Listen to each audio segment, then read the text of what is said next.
State member for Essendon. I'm delighted to have my federal colleague here, Peter Khalil. My other state colleague, Ben Carroll, the member for Niddrie, will be here shortly. And we've got Rory Kennedy from Essendon Fields here tonight to answer some of your questions. But look, I'm really delighted with the turnout tonight, and without further ado, I will now introduce you to Peter Khalil, the federal member for Wills. Thanks, Danny. Don't need. Oh, thank you. Don't need to clap. Thanks everyone for coming out tonight. I just want to say it's a great turnout, and it's important that you have a voice on these matters, and that's why we've organised the forum tonight to hear from you. Just as a starting point, just wanted to acknowledge that Danny Pearson, the state MP, is here tonight, and Ben Carroll, also a member for Niddrie, will be making his appearance. It's actually quite tough to get a car park out there at the moment, so a few people are running a bit late. And I know Judy Madigan, I think, is here, the former member for Essendon as well. There you go. I just saw you at the front. Thanks, Judy, for coming. Any Moonee Valley councillors here? No, not yet. I would also like to say that Bill Shorten, Leader of the Opposition and the member for Maribyrnong, whose electorate is also being affected by or impacted by these proposed changes. I've spoken to him. He sends his regards. He's obviously in Japan and South Korea at the moment, dealing with some pretty heavy issues with Rod or Joe. And if you are people that live in Maribyrnong, I'm the member for Wills, which covers a pretty big part of the northern suburbs of Melbourne, from Brunswick all the way up to Coburg, Pascoe Vale, Glenroy, Fawkner, Gowan Brae, Strathmore Heights as well. So obviously a number of suburbs up in the north that are very close to Essendon Airport, and Essendon Airport and Essendon Fields are also in my electorate. Look, this forum has been organised to allow us basically to hear from you, the residents. We are your representatives, and it's important for us to hear directly from you, your feedback, your views, your concerns, your suggestions. And frankly, that helps us form our position on these issues. Now, I know we're here to talk about the changes to the air navigation regulations that have been proposed by Darren Chester, the Minister for Transport, the coalition government. But let me just start by, and these proposed changes will impact some of the rules and regulations around flights during the curfew period between 11 p.m. and 6 a.m. I just want to start by saying, though, that both Danny Pearson and I, we were quite taken aback by how quickly this was sort of thrust upon everyone, and the short time frame that was sort of put forward by the government. Now, both Danny and I sit on the what's called the Essendon Airport Community Aviation Consultation Group. It meets regularly. And on Friday the 8th of September, we had a meeting of that group, and then we had a briefing from the government, the Department of Transport person, and they basically told us or announced at that meeting on Friday the 8th that there would be these proposed changes, these regulatory changes, and that a public consultation would start on Monday the 11th and close on 11th of September and and end on the 10th of October. So basically we've been told on Friday the 8th of September that a public consultation is opening up on the Monday. So it was basically no time at all to really consider this, unless you want to spend your whole weekend pouring through the documentation. And I mean, just on that, I think that's not good enough. Just as a matter of principle on the ability or the capability of residents to actually properly consider what's being proposed, there's just no time there at all to do that. And it's certainly not enough time for residents to go through what are very complex, complicated issues and proposed changes to the airport regulations. Now, I'm not an aviation engineer. Some of you may be, but I think even an aviation engineer would need a bit more time to consider these changes because of their complexity. So on that basis, I thought it was very important. I spoke to Bill Shorten immediately and to Anthony Albanese, who's the Shadow Transport Minister, and said, look, I have really serious concerns about, Danny and I have very serious concerns about both the time frame, but also our ability to actually look at these changes and what they mean for local residents and what can we do about this. So the first thing I thought is that we've got to get in touch with residents directly, give them an opportunity to understand some of the issues, be informed by what the proposals are, and also get their feedback. So the first thing I thought is let's have this community forum here at Boeing Reserve to hear directly from you. Obviously, you're not all of the thousands of people that live in the suburbs that are being impacted by this. We've had actually dozens my office has had many calls, letters, correspondence from residents who said, look, thank you for having the forum. I can't make it that night for whatever work commitment or family commitments, but I do want to hear what went on, and I want to put forward my points of view. So we're collating all of those, and I know Bill Shorten's office has received quite a lot of communication from local residents as well. So we're gathering all those together to get a really good sense, as well as tonight, about people's 5,000 kilograms to 55,000 kilograms for operators during non-curfew hours. So that's basically during the day. Larger jets can go land and take off at the Essendon Airport. These large jets operate when the curfew restrictions were first introduced at Essendon Airport, when it was 40,000 kilograms maximum takeoff weight. And these larger jets are pretty much business aviation, regional passengers, and on average, these jets basically are between 48 and 53,000 kilos maximum takeoff weight, and they have a greater range. So the first, obviously, amendment is to have these larger jets, or a cap of 55,000 rather than 45,000, fly during non-curfew hours, that is, during the day. The second proposed amendment is removing the ability of non-emergency helicopter and propeller-driven aircraft to operate during the curfew. So in other words, if it is a helicopter or a propeller-driven aircraft, there's now going to, the proposal is that they would not be allowed to fly during the curfew hours between 11 p.m. and 6 a.m. Which sounds, it sounds like a very good thing. These are non-emergency takeoffs and landings subject to the community additional aircraft noise during the curfew period. And the department has noted in some of its material that there's very little demand for non-emergency helicopter and propeller-driven takeoffs and landings during the curfew. So, I mean, my first question on that was, well, how many helicopters and propeller-driven craft are actually going to be landing at 4 a.m. in the morning that are non-emergency? So that's a very important point to bear in mind. The third and final proposal, an amendment, and one I think that most residents are probably most concerned about or looking at most closely, is the permission to allow jet aircraft, so that is non-emergency jet aircraft, to land during the curfew period. So the proposal is that right now you can't land a non-emergency jet aircraft between 11 p.m. and 6 a.m. This third proposed change to the regulation would allow jet aircraft non-emergency jet aircraft to land during the curfew period. That's between 11 p.m. and 6 a.m. This is been put forward, obviously, by the coalition government as part of the broad sweep of these regulatory changes.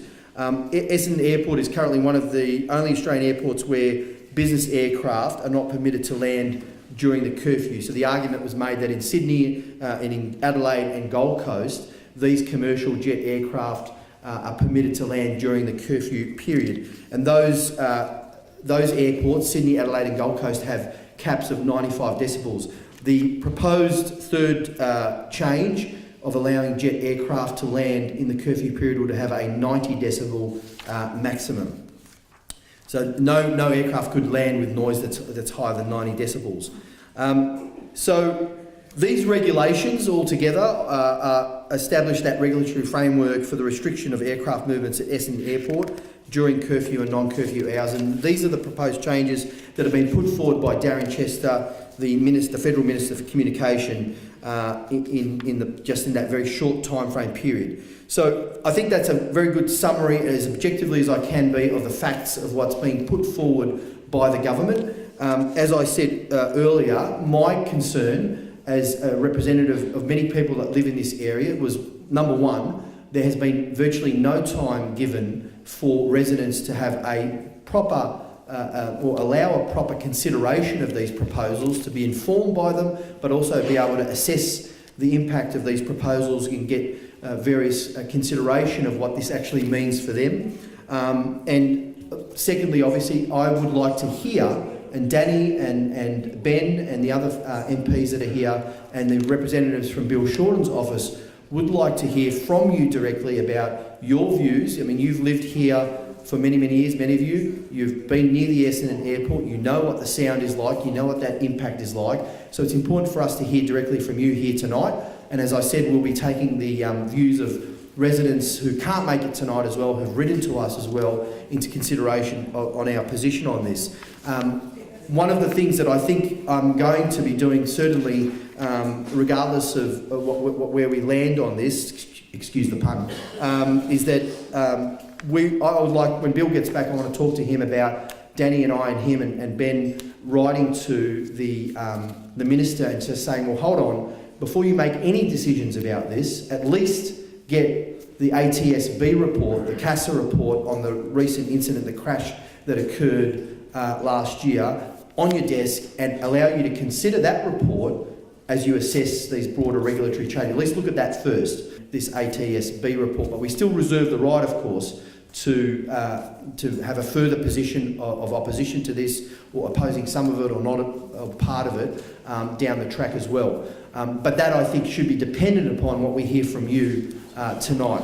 And that's Ben Carroll, who's just walked in. So I'll just conclude by saying we're going to hear from Danny and Ben and up against us. But I want to thank you all for coming here tonight. Obviously, residents who are impacted by this, who live in these great suburbs in the northern part of Melbourne, want to be able to have a real say in how this actually impacts their lives and what should actually happen. So we're here to hear Pearson to say a few words. Thanks very much for coming. Cheers. Well, thanks, Ben, for that introduction. Now, look, I know it's a bit crowded up the back, so people. So if you'd like to come in. Also, just to let you know, the media here tonight filming, so if you don't want to be filmed, you might want to go to the back of the hall. So I just want to, before I commence, I'd like to acknowledge the traditional owners on the land on which we meet tonight, the Wurundjeri people of the Kulin Nation. I pay my respect to the elders past and present.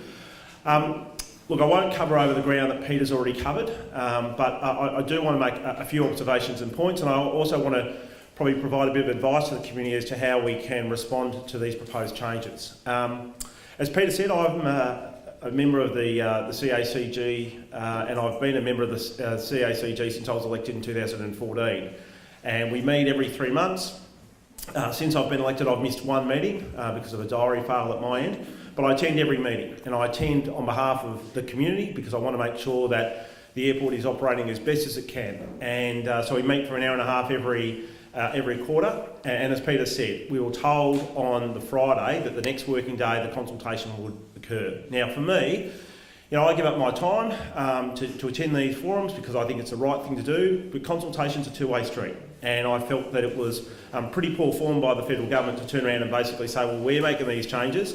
We're not going to set any resources down here to explain to the community why we're making these changes. We're just throwing it at you and we're going to leave, and we'll come back to you in a month's time. I felt that the community's been really let down by the way in which the government has handled this matter. Now, it is a federal matter, it's not a state matter, but I was absolutely pleased and delighted that Peter was at that meeting, and basically Peter walked out the door, got on the phone to Bill Shorten, got on the phone to Anthony Albanese, met with them, I think, that following week in Canberra, and outlined his concerns for the community. And so, it makes my job a lot easier when you're the state MP, when you've got really good, strong, proactive representation from a good, strong local federal member who recognises the problem when he sees it and responds open. I would encourage every single one of you to make a submission. It's really important that the Turnbull government hears your views on this matter.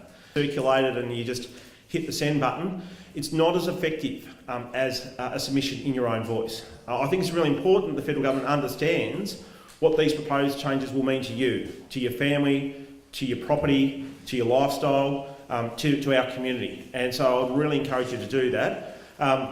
Certainly if you need any help or assistance in making a submission or writing a submission or sending it off, my office would be very happy to help, and I'm in many ponds. I'm sure that will go for the same with Ben Carroll, who's the member for Nidri, whose office is in Keilor Road, as well as Peter Khalil, and also indeed Bill Shorten's office. So it's really important you make those submissions.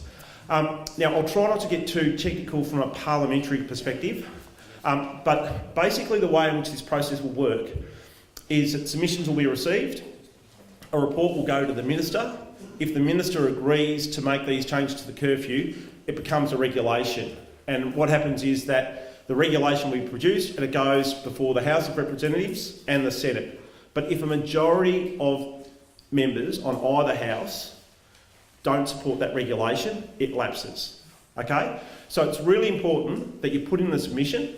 It's really important you contact people like me and Ben and Bill Shorten and Peter Khalil, but it's also really important to also talk to people like Richard Di Natale or Darren Hinch or the Crossbench to let them know that, look, this is a really big, important issue, and we think you should, if this is passed by or is agreed to by the Minister, then you should not let it become law. So I didn't want to talk at you a lot. I know you've got a lot of questions, and tonight's really an opportunity for you to have your say about this really important matter and to ask questions of Essendon Fields as to why they're doing this. But with that, I'll just hand over to Ben Carroll, the member for Niddrie. Thank you very much for coming tonight. Thank you, Danny. Can I also acknowledge the traditional owners of the land on which we meet and pay my respects to elders past and present, any elders that may be here tonight. Can I acknowledge my parliamentary colleagues, Peter Khalil and Danny Pearson, and also Rory Kennedy from Essendon Airport, who's here tonight, and representatives here from Bill Shorten's office, but most of all the community. I can see Helen Vandenberg there, one of my old school teachers, who many of you'll know from the Closed Essendon Airport campaign, and many representatives here tonight. I can see Samantha Byrne from the City of Melbourne. I know John Sypex, City of Moonee Valley, and John Sypex here as well. Essentially, the Niddrie electorate does have the double whammy in the sense we have the curfew-free Melbourne Airport flying right through over Avondale Heights, East Keilor Airport West, Niddrie, and it is getting stronger and stronger, the amount of flights. It's scheduled to have about 60 million movements by the year 2033. Combined with our population growth, more and more Asian airlines moving in and Asia becoming a destination of choice, both inbound and outbound tourism traffic. Then combine that with some of the proposals that are in this plan with Essendon Airport, you are going to see, I believe, some changes with our livability and amenity. So I do encourage you all to make submissions. I know, particularly growing up in Airport West, the east-west runway in particular had a major impact with the flights. I know, having had a read of this document myself, I'll be honest, I think it is a bit of a rush job by the federal government. For those of you that have read through it, like I have, you'll see some comparisons, and I'm sort of putting my lawyer's hat on, comparing Essendon to Sydney Airport, Adelaide Airport and the Gold Coast. They're basically the top 5 most busiest airports in the country. And we know Essendon is in a suburban area. It isn't Sydney, it isn't the Gold Coast, and it's not Adelaide. So I do encourage you to make submissions. I think we all received today the Moonee Valley View from the City of Moonee Valley, and that talks about what a great community we have, that livability and health is so important. So we want to make sure that we do continue to have such a vibrant local community. We also do need to acknowledge, I think, some great things that have happened at Essendon Airport. We all love Lamana Shopping Centre in particular. So it's not like we are totally opposed to some of the workings of Essendon Airport, but we want to make sure that the community is taken along and consulted, and that is a win-win for the local community in particular. So I want to thank you all. I think the turnout tonight is testament to the feeling in the room. I'm looking forward to hearing some of your questions, and I thank you. And please get in contact. I've already received emails from residents in East Keilor, Avondale Heights Airport, West and Niddrie. Please do contact me. I'm happy to hear your views. A lot of the feedback I have been getting has also been, to be honest, although there is a curfew, it hasn't been enforced. And that is a lot of the feeling I've already received in my email. So thank you. I look forward to meeting you all later on tonight too. Thank you. Thanks, Ben. I just want to say quickly thank you to Danny Pearson and Ben Carroll, the state members of Parliament. I should also mention that Lizzie Blanthorne sends her apologies. I think one of her staff is here tonight. She had another event, but she's the member for Pascoe Vale. She's been talking to Danny and Ben about this at the state parliament as well. And Danny does have to go to another event, so if you need to catch him on the way out as he's leaving. I want to introduce Rory Kennedy from Essendon Airport. He's been kind enough to come here tonight to answer or to say a few things about the proposed changes from the perspective of Essendon Airport, but also to answer questions. And we're all going to be open to answering any questions that you have at the end of Rory's presentation. I should note too, I failed to mention in my opening remarks that as I said, as soon as I'd heard about this on that Friday the 8th, I did call up Bill Shorten and Anthony Albanese with my concerns on behalf of the community, and had meetings with them about it in Parliament the following week. And this led to obviously this community forum and us hearing from you directly. But I did also meet with Essendon Airport immediately as well, another meeting with them, with the head of Essendon Airport, and to discuss their perspective on these issues. And it was part of those negotiations that they were prepared to make a number of concessions as well around, based on the regulations, if they were to go through, to cap the movements at 100 per annum, also to have a levy on some of the flights coming in, or all of the flights coming in, to then be put to a local park. But I mean, that's great to hear those kinds of things, but as I said in those meetings, I want to hear from the residents. I want to hear what your concerns are, how this is going to impact you. That helps us formulate our position at a federal level. As Danny said, it is a federal matter. So it is a regulation, it's not a legislative change. So that means Darren Chester, the minister responsible in the Turnbull government, he can put forward those proposed changes to the regulation, and they what is called a disallowable instrument, which means that they will go to the Houses of Parliament, and if a majority of people are opposed to that, they will lapse or they won't go through. So they can be opposed. It's a bit more difficult than legislation, but they can be opposed as regulation, and we can take a position on that as the Labor Party in the federal Parliament. Also, I want to thank I know some of the Moonee Valley councillors have made an appearance, John Sypek and a few others, welcome, and the member for Melbourne City Council, welcome. No, somewhere here. Anyway, oh, sorry? Moonee Valley, sorry, also Moonee Valley Council, so welcome. So with that, I just want to introduce Rory Kennedy from Essendon Airport to give us his presentation, and then we'll open up to questions from the audience. Rory?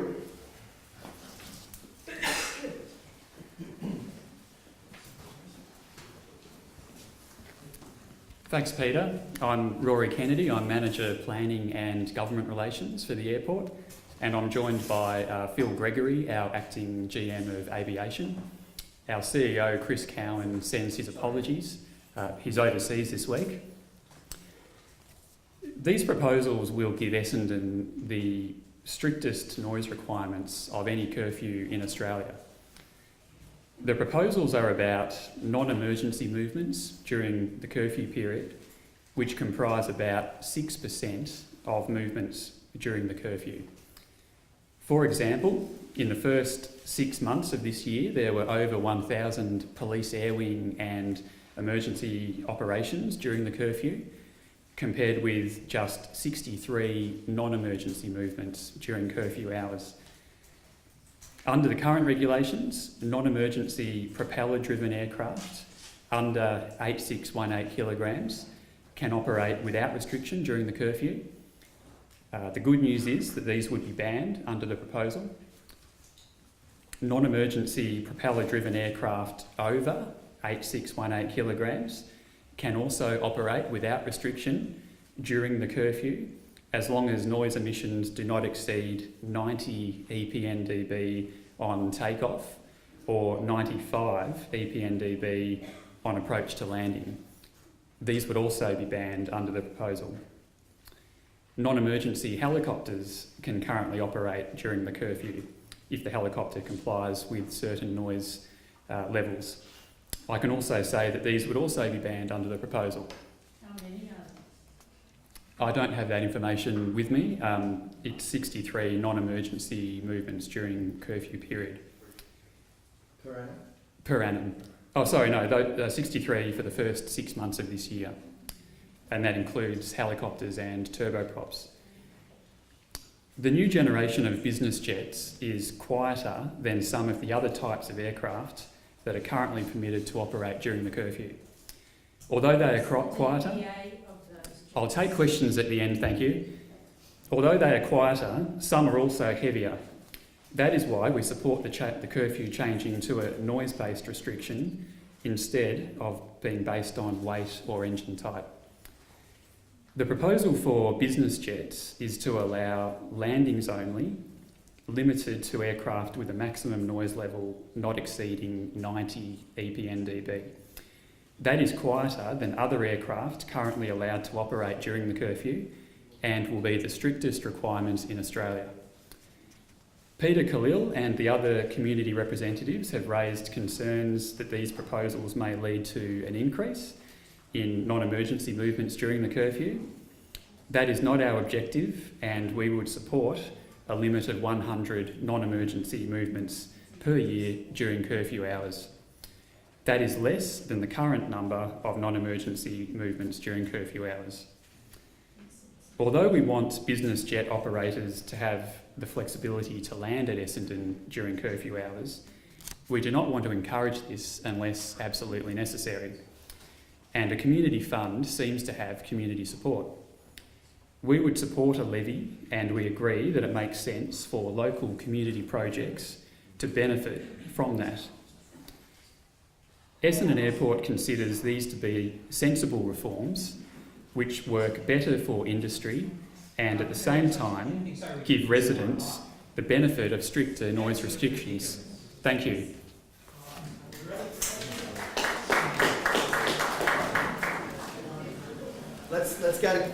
Let's go. Thanks, Rory. Let's go to questions, everyone. Just before we do that, let me be very, very clear. I'll take everyone's questions. We're here. We've got the hall until 8 or 8:15 or whatever it might be. So we've got plenty of time for questions. So everyone's going to have an opportunity to have their say. For those who've just come in a little bit late, let's just clarify very clearly where we're at. And just so you know where we stand at the federal level, when we heard about this, I immediately was concerned about two things. The first was the time frame. It was rushed. It was put upon us. There was no chance or opportunity for people to assess this in a considered way, and we made that very clear. I spoke to Bill Shorten and Albo about that.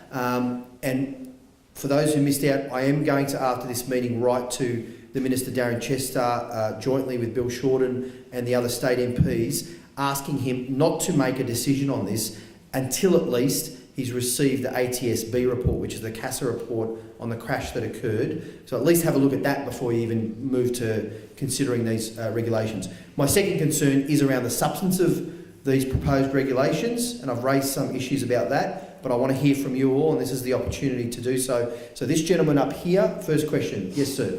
First of all, I'd like to thank you, Peter, and Dan, and your colleagues for organising the meeting tonight. Right, we've got... Very clear from the turnout, the concern amongst the community. I myself have only been a resident in one of the streets on the boundary for a little over a year. But in that time, I've been able to clearly get an appreciation for the level of noise. Thank you to that gentleman for reading off the statement of bed, and all due respects to you, sir, but your current curfew is rubbish.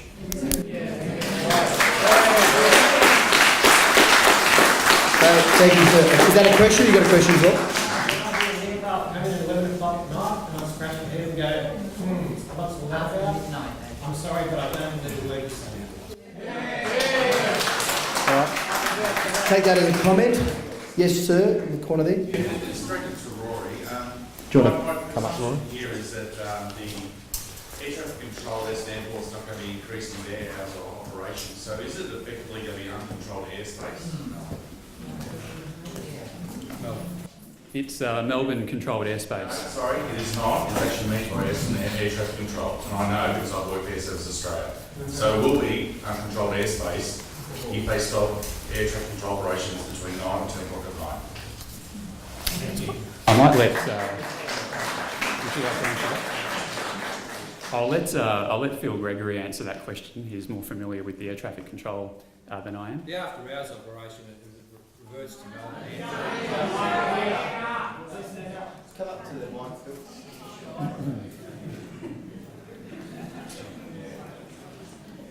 After hours operation revert to Melbourne. I can get some more details on that if you'd like. 100 metres up, it reverts to Melbourne Air Traffic Control. They have communications between Essendon Airport and Melbourne Air Traffic Control during the day or under operations till 9 or 10 o'clock at night. After that, air traffic control is uncontrolled until they reach a certain height. You should go find your backs. Well, I'm not an air traffic controller. You've obviously got some technical details that I haven't, but I'm more than happy to talk to you after and get that information for you if you like. I'll work through Peter Khalil. That is correct, by the way, what you're saying. But it is under control at the moment anyway. Exactly. And we can increase the frequencies of more risk too. So, That was a similar. I asked a similar question in the CASC meeting about the number. I'm not as technically advanced as you are, sir, but I sort of asked the sort of commoner's question, you know, layperson's question. You know, It relates to the fact that the aircraft coming in to go to Tulla come in at 2,000, descending to about 1,500 metres. So they're controlling that space as it comes over the airport.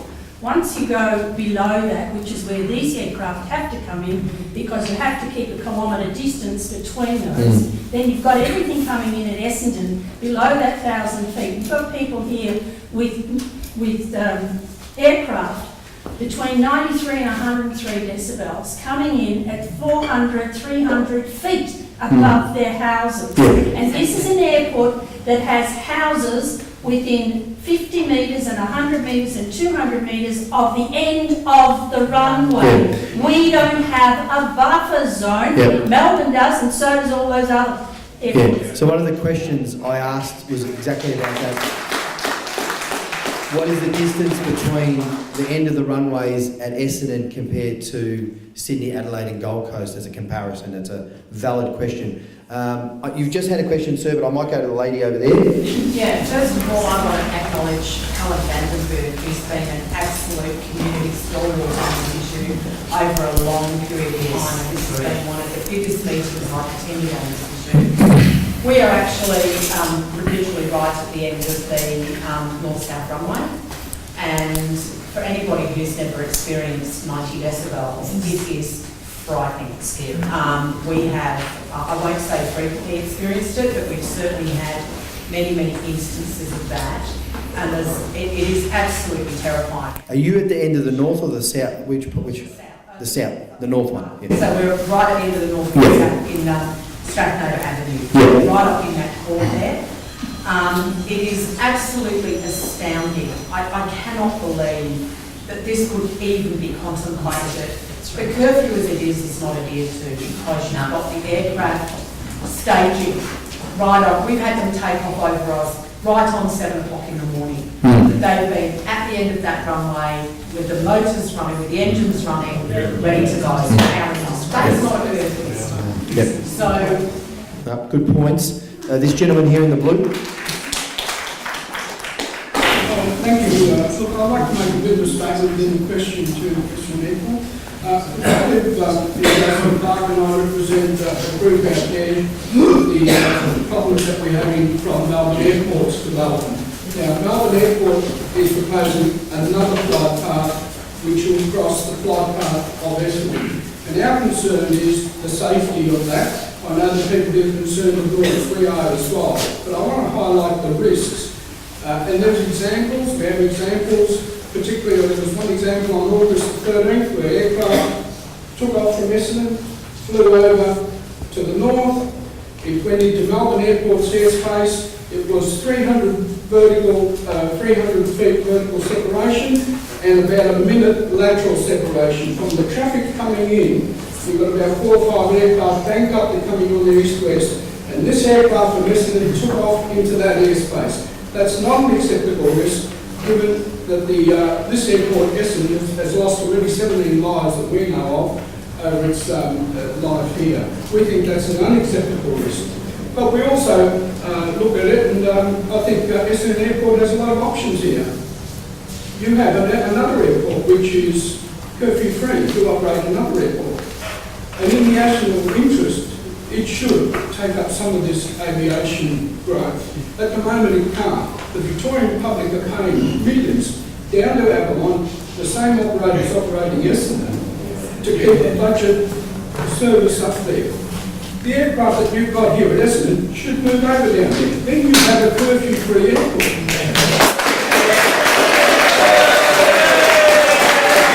I think there was a question there. If you want to make a comment about that word. Yeah.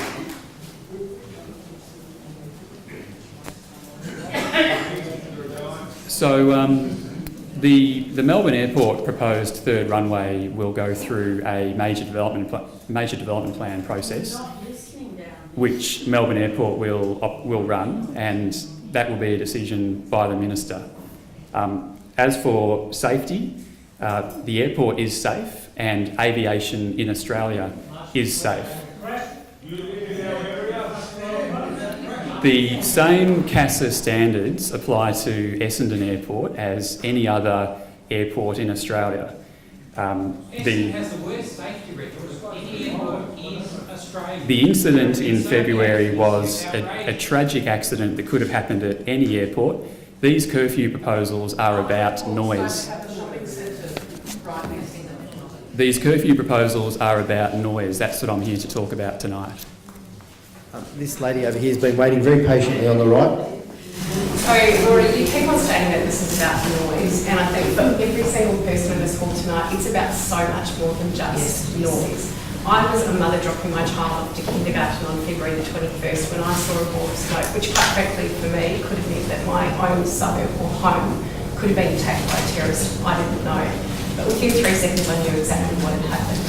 My concern and my question to you is Chris Howard has repeatedly stated in public forums on your social media channels and on the Essendon Fields website that he wishes to increase the regional traffic from larger routes going to Brisbane and the Gold Coast to areas like Orange and Dubbo and a number of other routes. And yet I want to know whether we're opening the door by supposedly allowing you to increase the size and the weight of these planes. What do we open the door to? It's not just about curfew hours, it's about 24 hours. Are these going to need larger aircraft, more routes, more traffic around our local areas? We live in the ideal suburb around here, and I think all of us meet that perfect 20-minute suburb that Labor platformed on in 2014. It's grabbing an opportunity by stealth, that's what's going on. Yeah, 100 flights during curfew, well that might be one every 3 days, but over the course of a day, what's that going to look like? Are we going to get Rex operating out of here? Yep. What does it mean long term? It's the wedge in the Opening the door. crowd. You're not addressing that. It's about so much more than just noise. And I think that report was appallingly good. And I wrote the thing. You cannot compare a tiny little airport like Essendon on 305 hectares to something 2,500, 3,000, thousands of hectares like a major capital city airport. What are we opening the door to if these changes go through? We have 30% of the business jets at Essendon, and you say in that report that it looks like an increase in flights overall by a number of 10. 10 what? What ratio did that relate to? What kind of airport was that? There is not enough information, and I quite frankly don't want to see any bigger planes or more planes coming in and out of there. I love the business facilities, but it's time to make some really tough decisions.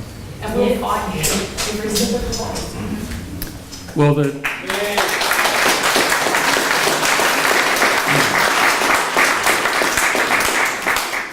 so in response to that, I can say that the proposed changes reflect the different profile of how the airport now operates. When these regulations were first drafted, propeller aircraft were the norm, and business jets made more noise. So these proposals allow business jet operators to run same-day connections from the East Coast after a full day of meetings. It also encourages operators to upgrade their fleet if they want to take advantage of those changes. The aircraft are... It's, and you're trying to compare the size of our runways at Essendon, which I believe is somewhere near 1,921 metres or 1,500 metres, which may or may not be equipped to handle aircraft of that size. the runways can handle aircraft much larger than that. The advances in aircraft engine and airframe technology have allowed larger jets to operate at noise profiles the same or similar. It's not about noise here. It's also about the size and potential operators who open. So just get everyone. Oh, sorry, Rory. I just want to get everyone to have a chance to ask a question. Thank you very much for your questions. The question is to move some microphone. To hear what they're saying. Yep, good point. I'm going to do the roving mic thing like an MC at a wedding. Would you like to come up? Oh. All right, everyone who wants to ask a question, come line up. Good on you. All right, off you go. Thank you. My question's to you, Peter. Sorry. My question's to you. You're talking about the need to look at the report on the recent accident, and you referred to it as last year. It was this year. It was a few months ago when those people died. What is it that you're looking for? What connection are you looking to make? Because this is being presented as a noise issue, yet you're opening up to the safety issue, which, and as the woman over there said, it's so much more than noise. So why are you linking the two, the noise and the safety? Thank you. Good question. Look, as I said at the top of this, one of my first concerns was the time frame that we were given. Like, this was a rushed process. It was rushed through. We were told on a Friday. The consultation opens up on a Monday. As I said, even aviation engineers would need more time to actually consider and make a considered appraisal of this issue. So the ATSB report is due, and as a matter of logic and principle, I would think that the Minister should at least look at that before making any further changes, regulatory or otherwise, to the conditions on the ground at Essendon Airport. At least look at that first. Yes, it is a safety issue and this is about noise, but all of these things are interconnected. So let's have a look at that. There's a link.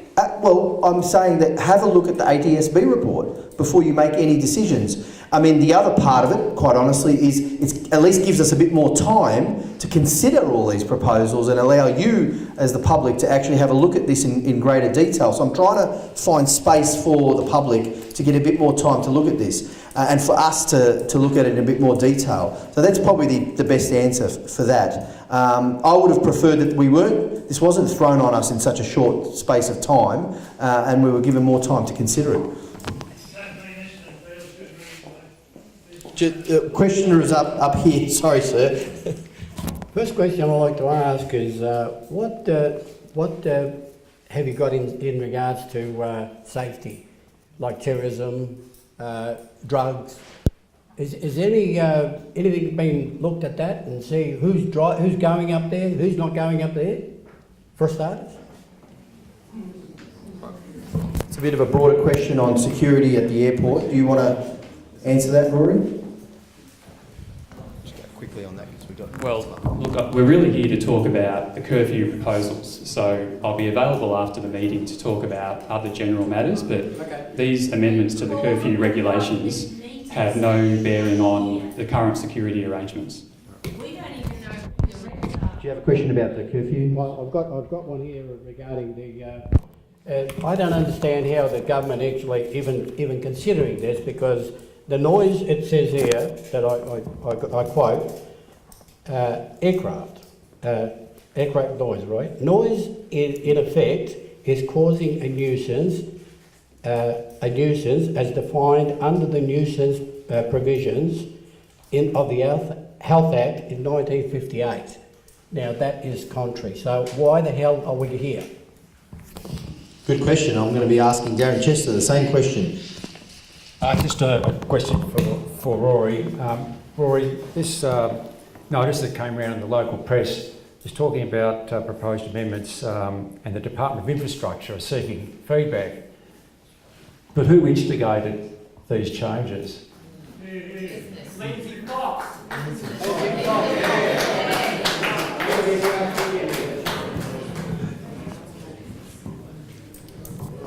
Thanks for the question. Last year, the department consulted regarding administrative arrangements of the curfew, and the airport's submission at that time called for a more wide-ranging review to move the curfew to become noise-based rather than weight or engine-type based. So that's where it came from. And just leading on from that, Rory, I was reading some material about the proposal, and there seemed to be some suggestions that they were moving down the track as Essendon being Melbourne's second airport. Because what you're looking at is the opportunity to bring in Rex and other flights to service the East Coast and other parts of Australia. And this has always been on the agenda for Essendon for many years now, and it's a profit-making enterprise, obviously, that's why you're there, and the person who's going to make most out of these changes is Lindsay Fox. And I suppose the interesting thing might be that out of all this, there'll be some changes to jet aircraft coming in and out of Essendon, and I guess they pay the most of any aircraft landing and taking off. And I'm wondering whether this is just another money grab at our expense. Thank you. Take that as a comment. Thank you. This 90 dB sound level, whereabouts do you measure it at? Outside the engine, or in my bedroom, or 300 feet from the aircraft? Secondly, how can you have less noise when you've got more aircraft? Thirdly, to the members of Parliament here, when are you going to get a railway from Melbourne to Torrens Airport so we can get all those cars off the road? That stops congestion. Probably 30 to 50% of the cars on our freeways are going to Torrens Airport. And what are you doing about it? And when's it going to happen? Good questions. I love trains, but I'm a federal poly and we don't get to play with trains, so I'm going to ask Ben to answer that question. We could fund some of it, actually. That's.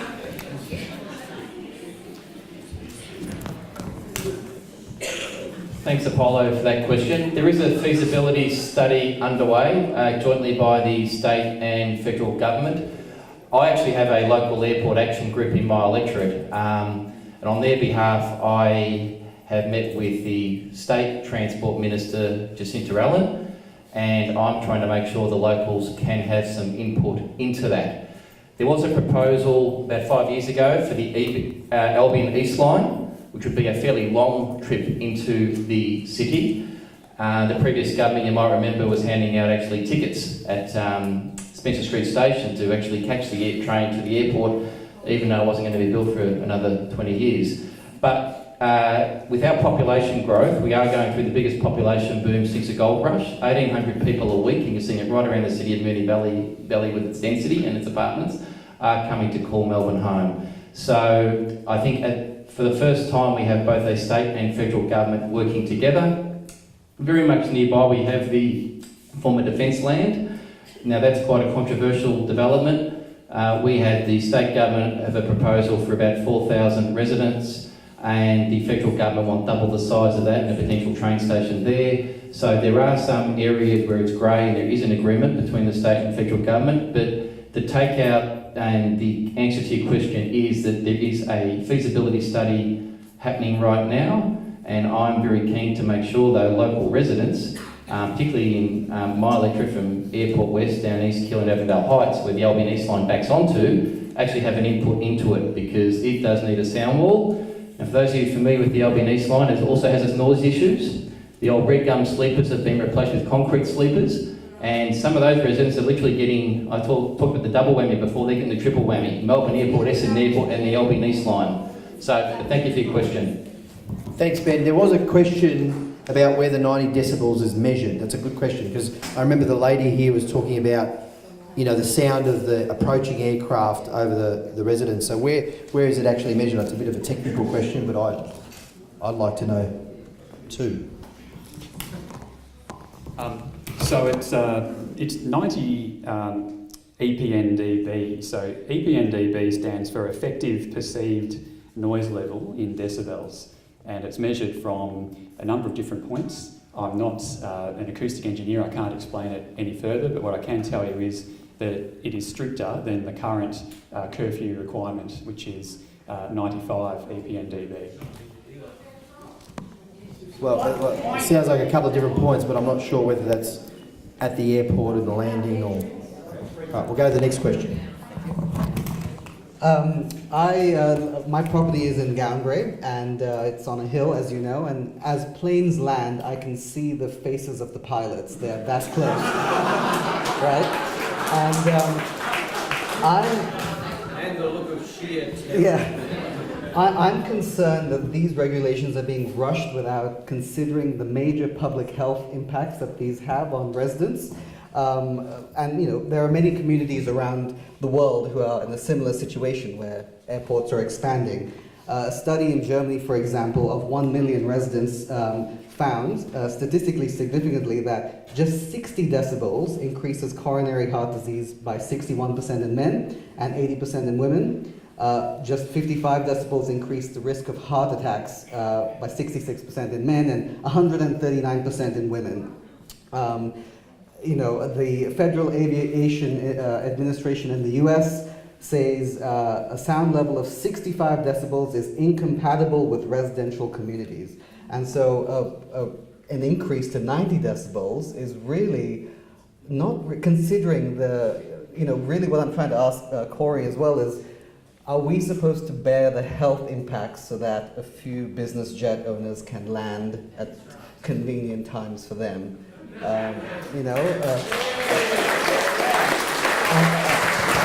Another question? I'll let Rory answer. Last section comment. God, I feel like... Stay there. Thanks. Look, in answer to that, I reiterate that these proposals are more restrictive than the current curfew requirements.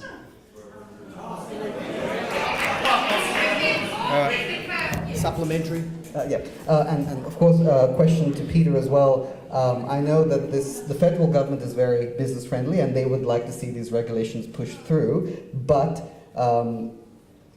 communities around the world have been successful in class action lawsuits against the federal government. Yes. But we end up paying through our taxes when the government, goes to lawyers and everything else. Can I ask that you ensure that they can hear our voices and that we are very serious about the impacts on, even with children, cognitive health, learning impacts on children by having constant airplane noise. And this is well studied, so, yeah. Thank you for that. It's really good questions. And we're certainly hearing your voices on these issues, and we hope it doesn't have to be a legal issue, that it can be resolved politically. Thank you. Hi, my name's Liz Fairchild. I live in Lebanon Street now, but I did live in Wendora Street, and for 20 years I was under the flight path line. I want to know why they're going to stop the propeller-driven planes, because we never had any problems with their noise. It just wasn't enough to disturb us. But every morning at 6 a.m, as the curfew lifted, the Learjet used to come in and it would immediately startle awake myself, my invalid husband and my baby. So a reason for moving. But yes, I would like to know why they're stopping the propeller-driven ones. The only reason I can see is that because they might interfere with lots of big jets landing. Even the IPEC cargo ship, we never really had much trouble with, because although you could hear it, you subconsciously heard it coming, you knew what it was and it didn't wake you up. It's the jets that do. And they're what I'm disagreeing with greatly. Question of Rory?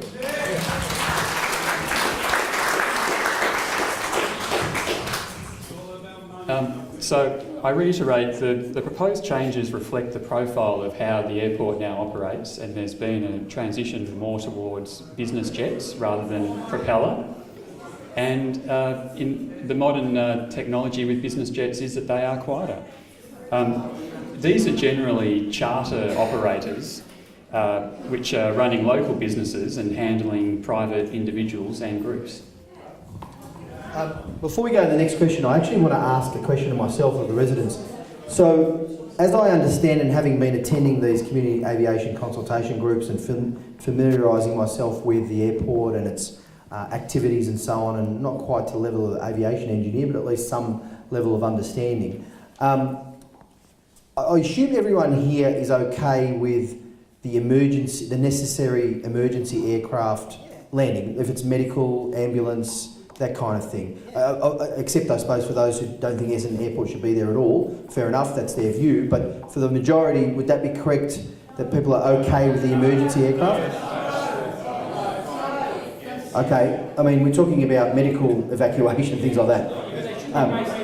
Well, we've got a line over here if you want to come and ask a question. Interesting. Hands up those who would be okay or support the medical evacuation functions. Okay. Thank you. Oh, there's what? Supplementary. Sorry, I just wanted to ask, you say that it's just for the bigger jets, you want bigger jets to be able to come in during the curfew time and land. How long would it be before they were going to be allowed to take off as well, which would be twice as much noise? Take So, look, that is not the proposal. It's just for landings. The regulations. The regulations are made by the Minister and administered by the Department of Infrastructure and Regional Development. And we have no plans for jets to be taking off during the curfew. Thanks, Ron. Next one, sir. Ron Moore. I've been 54 years at Arvin Road. We put up with aircraft. Noise. I've been on the committee with SEAC. We have had meetings with Chris Cohen, then one my side and Graham Weir the other. We have asked for helicopter movements to come via the runway under control of the control tower. They do not, and they are still buzzing over the airport, over the residential areas. Now, Ron, are they emergency or non-emergency helicopters? Yeah. they are police helicopters and they are ambulance helicopters. Now, we have the buffer zones, as you know. And we have a short end of each runway where there are residential properties which are still giving them permits on the runway. Now, also the jets. A lot of people don't know this. When these jets take off, they throw out soot. And that soot pollutes the airspace over all this area here. They should not be here. That is it. And the staff at Essendon Airport treat us with complete arrogance. They don't do anything. We've asked, I've been on the committee, we've asked for different things and safeties. We allow emergency aircraft to fly in and out on ambulance, whatever it may be, which they are doing still now. But you are wasting your time with the airport committee, with the management here. You are wasting it. Thank you very much. Thanks, Ron. And Ron, as he said, has been on that committee for many, many years representing the community and done a fantastic job. Hi everyone, I'm Catherine Conti. I posted on the Neighbourhood Watch tonight's meeting because I think it's very important. I live in Strathmore Street, right opposite the runway, and our park is obviously up for sale for Vic Roads. This issue is nothing to do with the park, yet they're trying to make it part of the park. So I think that's relevant that they bring this up as a part of a levy to get planes to land in a curfew to make us some money so we can buy the park. I think it's irrelevant. I don't think it should be related. This is about noise. This is about safety. Last year, I had a complaint about a plane leaving the airport. It was quite a large plane. I looked on WebTrack and I tracked it, and I found out that that plane's actually 48,000 k's and actually has a runway limit that makes it safe. And I questioned, I said, well, why is that operating from Essendon? Because it's actually too heavy for the length of the runway. And that was only 48,000 k's. Now, Air Services Australia did get back to me and they said that for some reason loaded up with fuel and cargo and everything else, yes, it would probably be over the limit, but it wasn't, so it was safe. But 55,000 k's is a lot different, and I don't think the runways are quite long enough to allow planes safely, especially when you're taking the thrusters off, which I think may be a safety issue, to land at Essendon Airport. I think you need to consider the safety of the people that live around the area. There is people living right on the border of the runway, and if the planes don't have enough place to land, where are they going to go? They're going to land in people's houses. All right, we need to consider the safety of our residents. And I live, as I said, opposite the airport. In the middle of summer, when I've got my doors and windows open, it's friggin' hot. I can't have them shut. I want some breeze. And I don't want to hear the helicopters going all the time, but I do, because you're allowing the emergency helicopters to land and take off. But they do idle on the runway a lot longer than they should. I don't know why. And planes that are coming in for business has nothing to do with me. I don't care about the business. All right, the safety's fine. I don't mind ambulance and police. But as far as the business of Joe Blow, I don't care about them. I want my sleep, all right? And I have to have my doors and windows open in the middle of the night in summer. I'm sorry. So I can have some sleep. I need to have no noise between 11 and 6 a.m. Thank you. Thank you. I thought it was already addressed that they were going to take the proper flight path, but obviously that's proof that everything that's being said here goes in one ear and out the other. Number two, in regard to the curfew again, I find that regularly between 3 and 4 in the morning, I hear the propeller-driven planes revving their motors as hard as they can. And again, I get woken up. So I don't know what this curfew is all about. It's just a heap of nonsense. It's not being policed, and I suggest that an independent body be set up to police it. If they're really going to implement it, then police it. The way I see it now, the only people who are policing it are the people making the noise. And making the money. So, third point is that I want to ask this question: what controls do you have in place to control the airport fumes or avgas or whatever the correct terminology is? None. No, I haven't finished. That's the question. If they could come back. Yeah. Okay.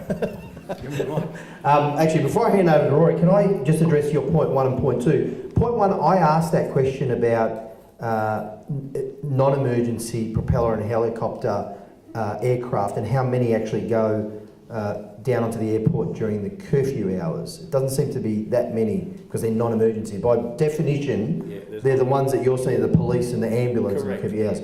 On point 2, as I understand, one of these amendments is to stop all non-emergency propeller and helicopter vehicles during the curfew hours. Can I just respond? Yeah, before we go to point 3. Yeah. Well, I think that's just the volume of those sort of aircraft is insignificant. I don't have a number. No. I asked for a number. The issue is the emergency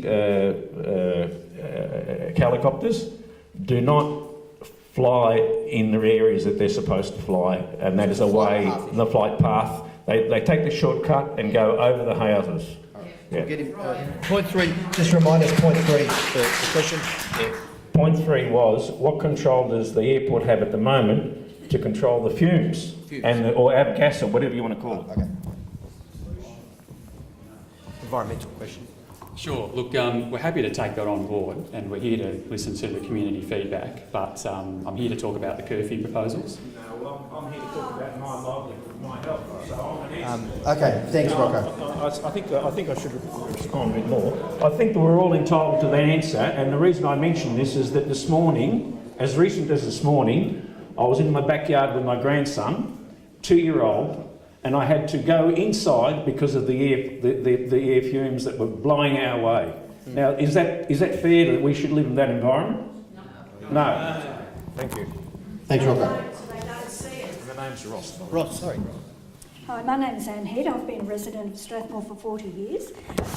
My question is to you, Peter, about the emergency helicopters.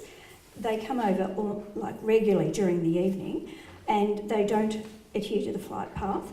I'm beginning to think that I live below the helicopter freeway, the way they come over the residents' houses. However, I can't understand why they have to come in so low over the houses. They are helicopters. They are able to be at a great height and descend in a downward manner to land. They actually make our house shake when they come over. So that is my question to you. You asked about the emergency helicopters. Well, they're not going on the right flight path. Thank you. Thank you so much. I don't know the answer to the technical question as why the helicopters don't go all the way over the airport and then come down, but I'll try and find out. On the first part of the lady's question, I'm certainly going to follow up on this issue that they're not following their correct flight paths, because that should be enforced. I'm glad that I've heard about this tonight. That's why we're doing something like this tonight, so that we can actually take this up with the government, with the minister, and try and get them to actually enforce what should be enforced, which is the correct flight path. Thank you, Peter. Danny and Ben for arranging this meeting tonight. It was nice to come and not have to arrange it myself. I think the reason, Rory, you're getting a lot of questions that are, according to you, irrelevant, is because there's not enough communication from Essendon Airport to the community. The residents who are on the CAG don't have any avenue for feeding back to the community what's been discussed. They have no financial assistance from EPOL to produce a newsletter. They have no financial assistance to pay for a hall for a meeting. So if that group is ever going to be an effective representative from the community, how do they hear from us when we can't even find out their phone numbers and their email contact? Yeah, we know how to get in contact with the politicians. Sometimes people just want to speak to another local resident. So that's a failure in that consultative period. Now, a couple of questions that Essendon Airport couldn't answer that I can. The reason the helicopters fly so low is because they have to stay out of Melbourne Airport's airspace. So in other words, cop it everybody, because Melbourne Airport's got precedence and you have to keep a safe distance. You don't have to keep a safe distance from the residents and their houses. The other thing is that as we are addressing noise, I'm not putting the question to you, Rory, because I don't think you'll know the answer. Sorry for being a bit impertinent, but it's a bit of the character. The World Health Organization has set 40 decibels to protect people's health at night. 40. And the gentleman down there who spoke about the German study in the US, I've got British Medical Journal here. And Professor Paul Elliott from the Imperial College of London worked on a study that investigated millions of people living near Heathrow. He stated that people living around the major international airport, well, this one, it's only a small one, has a 3.5% higher rate of hospital admissions for cardiac disease, cardiac vascular. The point I want to make is that even if you don't wake up, your heart will race in response to that noise, and that's why you get the heart health impact. So, we're being offered, now a freeway gets a noise wall at 63 dBA, and an airport like Melbourne that has 3 kilometres from the end of runways? Or is it 1.5 kilometres in one direction? We have 50, 100, I'll send you the detail that we did. Thank you. So, I think this group needs to make it really clear that offering us 90 decibels, which is more than double what the World Health Organization says is healthy, is an insult, is disrespectful, and is totally unacceptable. And, thank you, the other thing about the emergency flights are, a real emergency no one's going to be objecting to. But the police going out at night to check on what's going out on the suburbs is not really an emergency. So there are a lot of instances of so-called emergency helicopters going out that are not true emergencies, and they could take off from Melbourne. In relation to many of the patients who come from the country Victoria to Melbourne for cancer treatment come by plane. That's not an absolute emergency, it's essential and it's their right to get it, and it's good that they can come by air and save themselves a lot of time. But they could actually also land at Avalon. Now, the gentleman from Gladstone Park down there who mentioned that Melbourne Airport's expanding, that's going to be a horrific impact on us. So it's no good coming to us and speaking to us about just Essendon, because just Essendon takes second place to Melbourne. And as Ron mentioned before, he gets aircraft fumes in his house. Fine particulates of 2.5 ppm come from any burning of fossil fuels. Ask the people down in the Latrobe Valley. They'll tell you, and those fine particulates go directly into your bloodstream. They don't go via your lungs. So we have noise, filthy air, some profiteering, and we're all losing out, and we're sick of it. Thank you. Just for everyone's information, good staff work from Bill's office here. We found out the figure of non-emergency propeller and helicopter aircraft landing during the curfew hours. It's about 3.5% of the total landings. So most of it is that emergency aircraft that you were talking about. Emergency aircraft are not always going to an emergency incident. You know, I know you made that point, yeah. But I'm just giving you the statistic that non-emergency propeller and helicopter landings make up 3.5%. So it's a very small volume of non-emergency that would be removed as part of these regulations. I think that's an important point. Thanks, Peter. Folks, my name is Georgia. I want to say a quick word. I'm here on behalf of one of your other federal reps, Senator Janet Rice, and thank you so much, Peter, and everyone for organising it. Senator Rice is the Greens federal transport spokesperson and has engaged with a range of communities across Australia around aircraft noise issues. As a senator, she's got a forum about 3 times a year in Senate estimates to directly ask questions of the government, of the Department of Infrastructure, Aviation and Airports Division, and that's on the public record. Really happy to talk with all of our parliamentary colleagues, you directly, about further questions that she could ask. And we've also got our colleagues in the lower house with Peter who've got a bill before the Parliament to redress some of these issues that we're hearing tonight that are affecting communities across the country where community voices are often put right at the bottom of the list when aircraft noise is affecting them. So always really happy to talk to anyone about that, and thanks again, Peter, for organising tonight. It's good to be here. Sorry to hog the mic again, but I think we'd all probably agree that we're not in 1950 anymore. And with respect to you, Rory, and I credit you for coming along and taking the level of questioning you've taken tonight, done your very best. People and aircraft are not compatible. It's the bottom line, surely. But one thing I'd just like to ask as well is there anyone from the council here tonight? Because I really hope they're going to support us. I asked them to come. Sam's here. Sam's been here. I really hope they're going to support us. I'd like to hear what they've got to say on behalf of the residents, please.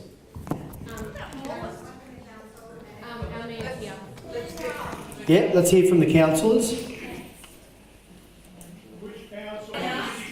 You want the mayor or?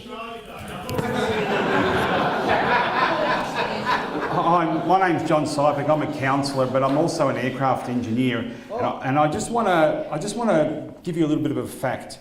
Every aircraft has a certain landing and a certain takeoff speed. Now, they're actually saying to you guys here that they want to not worry about the weight. Think about a cargo plane. If it's empty, it doesn't need that much thrust, it doesn't need that much power to take off. But if you've got a fully loaded aircraft and the weight restrictions are lifted, that plane is going to be on full thrust and it's going to make twice as much noise. Now, once again, it depends on where the noise is actually registered and where the noise will be measured at.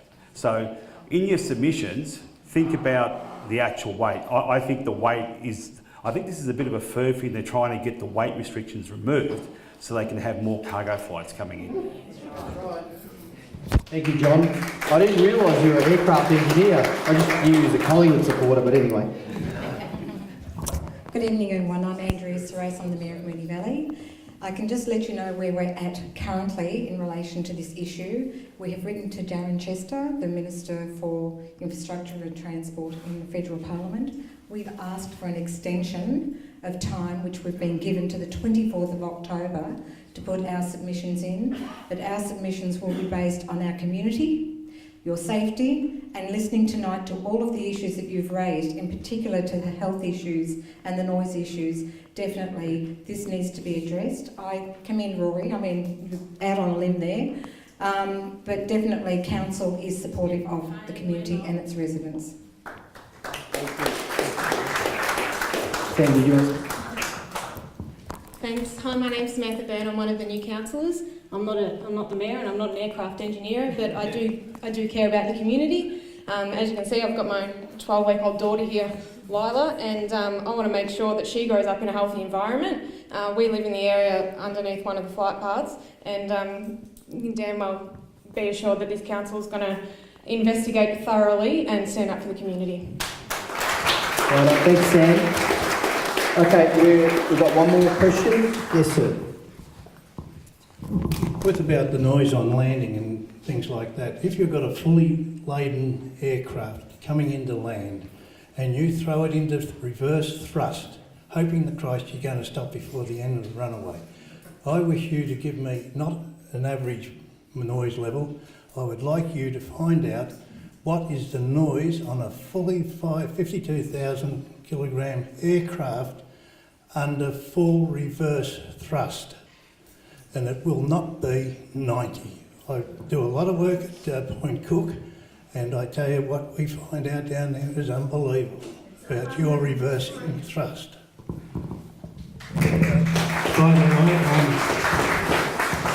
My name is Wayne Cullen. I come from the Nidri Airport West area.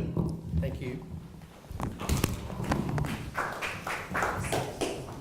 So regarding reversed thrust, this is something that's also come up during discussions with the community, and the airport would be happy to ban that during curfew hours. I can't address your I can't address your technical query about maximum takeoff weights, but aircrafts are certified. They can actually do it without using reverse thrust. Not a fully laden aircraft. That's impossible. Well, look, I'm happy to listen to your feedback, and I suggest you put that in your submission to the department. All right, we've got a couple of minutes left, everyone. I think there's a few more questions. People haven't asked a question. Yes, sir. My name is Chris Teo. I live in Oak Park. I thought that Rory actually made an earlier comment that was actually quite telling. And I think that this issue about the sound is actually a bit of a cynical ploy by the airport, because it sounds like there are a number of criteria at the moment which the airport uses to decide whether to allow planes to come in, weight obviously being one of them, the number of flights and so on. And what the airport's clearly trying to do is to limit this and make this a noise issue. So there's actually a very clear nexus, Peter, between the noise issue and safety, and the fact that they're trying to constrain it to noise is spin. Thank you. And in addition to the previous TSB report, before he does anything, now who hasn't asked a question? There's only a couple of... For Rory again, and he seems to be copying him tonight, that Rory, question, what happens if these jet aircraft come in after the curfew and they exceed the noise levels? You know, what happens? Is there a penalty or is there a fine, or, you know, how can we handle that? So the curfew is administered by the Department of Infrastructure and Regional Development, and the regulations do specify strict penalties for non-compliances during the curfew. And I'd encourage you to look at those penalties in the current regulations, and if you're making a submission, you might like to suggest that the penalties are increased. Thanks, I'm Jenny, and I'd like to say thank you to Rory for being brave enough to confront us all tonight. I'd like you to take a message back to Chris Cowan to say I have no doubt that he is delighted to have missed tonight, because every conceivable meeting that he has organised has been either at 5:30 or in school holidays or on the eve of a long weekend, and I'm absolutely sure he is just thrilled with the fact that you've had to face it tonight and not him. Apart from that comment, I have a question. We talk about the emergency services this evening a lot. If we take it back a few years, the helicopter pads were way down near DFO, and without any consultation with the surrounding community at all, the helicopter pads were moved from down where it was less invasive to people right up here to the back of Mascoma Street, without consultation. And now tonight we discuss, please put your hand up for those people who would like to say, yes, it's all right to have emergency vehicles come in. Not one of us was given an opportunity before that happened to say, wow, is this going to impact our lives? And it is, hugely. So, this is the start of a slippery slope, as I see it. Helicopter pads got moved because of commercial interests got put ahead of community and people and sleep and needs of families in the community. This particular piece of legislation change or changes to the curfew, etc., I see this as simply a slippery slope. What have you got planned next? Thank you. We'll take that as a comment. This is going to be the last question, everybody, because I know you've got families and homes to go to. But just stick around until after this question, because I want to just wrap up and tell you what I'm going to do, having heard from all of you tonight. I think it's important that you go away knowing what the next steps are that we're going to take. Thank you, Peter. Firstly, it's a statement to you. I don't think we need to. We don't need to wait for a report to join the dots and conclude that increasing the weight of planes increases the scope and range of aircraft able to fly in and out, and therefore increase air traffic /noise /pollution /safety issues. And then Rory, a couple of questions for you. Why does any non-emergency aircraft, i.e. discretionary, need to fly between 11 p.m. and 6 a.m? And secondly, how can we trust an airport that doesn't adhere to curfews now to adhere to curfews that are further relaxed?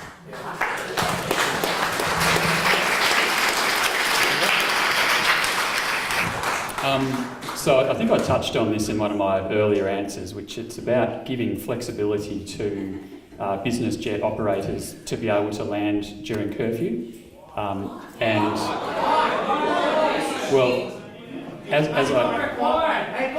These are companies, local companies that are running businesses, transporting individuals and groups, and they are also sending people to meetings on the east coast of Australia, looking to return back to Essendon within the same day, and they would like to have the flexibility to land at Essendon on the rare occasions when they need to after 11 p.m.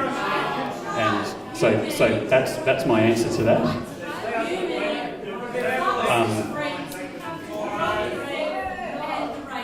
They're the guys with personal jets, and they've been playing Foxy for a long time. Get us into Essendon Airport at night for the Grand Prix and the Cup, and we're not going to wear it.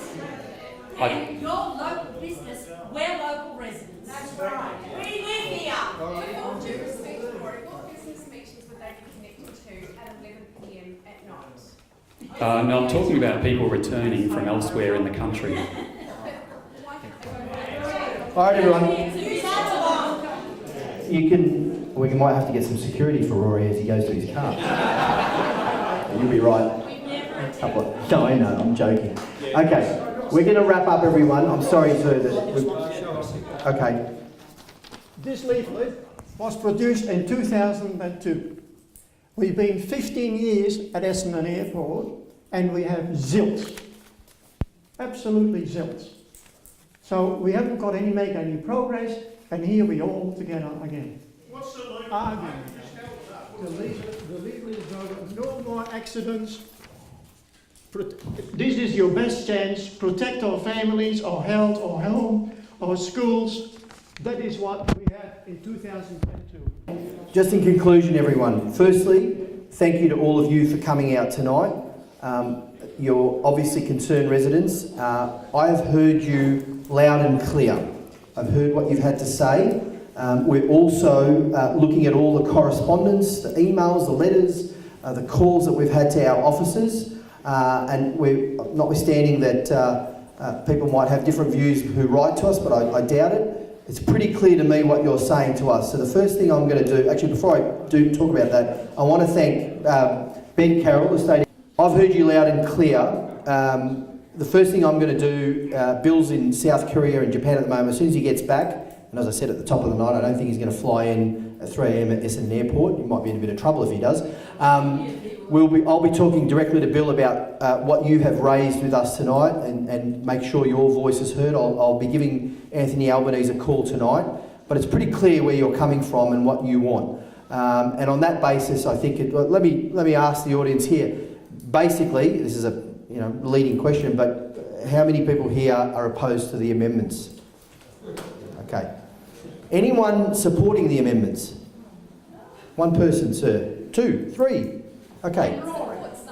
Some of the amendments. So I think that's right. And I talk, as your representatives, we have a responsibility to respond to the community and your needs, and we'll be certainly doing that. I think I also, notwithstanding some of the issues that were raised with me, I think more reinforcing the point that there is more than just noise issues, we will be writing to Darren Chester immediately saying you need to look at the ATSB report first before you do anything. And then we'll be making our announcement about our position. But it's pretty clear what I've heard from you today, that you want us to oppose this. That's something that we'll be discussing further with people who haven't had a chance to be here tonight. We'll be informing everyone of what we do, making sure we'll get out letters to you to let you know as residents what we're doing about this. I want to thank everyone for coming here tonight. This has been very, very useful for us as representatives in Parliament to help us into the other issues that have been raised tonight, the extra issues, and we'll certainly follow those up as well. And lastly, I should say, make sure you put a submission into the public consultation, because every one of your voices actually matters and will help us to take our position on this very, very strongly on your behalf, given that you'll be putting those submissions into the public consultation, and it is being extended, thankfully, to the 24th of October. So well done. Just for the council, so all of you have got until the 10th of October. So it's on a website. I've written to all of you